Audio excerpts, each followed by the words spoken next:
Ce lundi 30 mai, j'ai été reçu à ma demande par le procureur de la République pour le tribunal de première instance d'Abidjan Plateau afin d'avoir des informations sur le sort réservé aux nombreuses plaintes des victimes issues de la crise post-électorale de 2010-2011, particulièrement celle contre M. Laurent Gbagbo.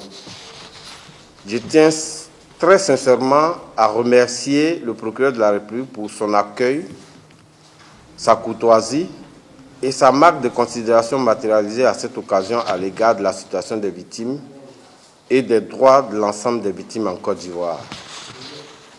Avant de m'orienter auprès du juge d'instruction, j'ai été heureux d'apprendre que les enquêtes relatives à l'information judiciaire ouverte contre M. Laurent Gbagbo depuis 2013 étaient toujours en cours, y compris les auditions des témoins et des victimes.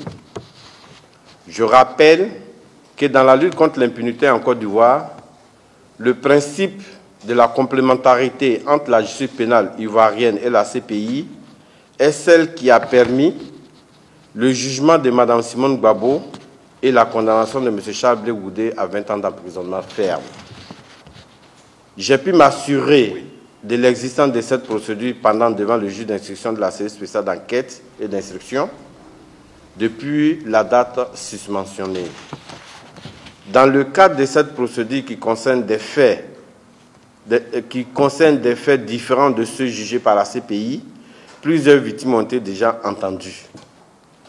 J'exhorte ainsi donc les victimes qui n'ont pas encore été entendues et qui souhaitent participer à cette procédure de la justice pénale ivoirienne à se rendre directement à la cellule spéciale d'enquête ou prendre contact avec le CVCI pour leurs auditions par le juge d'instruction.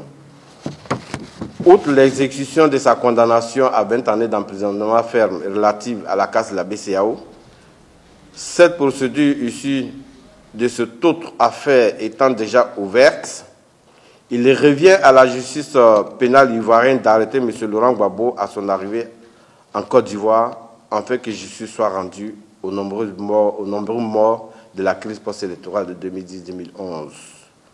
Le collectif que je dirige va constituer un avocat afin de nous aider à faire condamner M. Laurent Gbagbo en sa qualité d'instigateur principal de nombreux crimes commis en 2010 et 2011.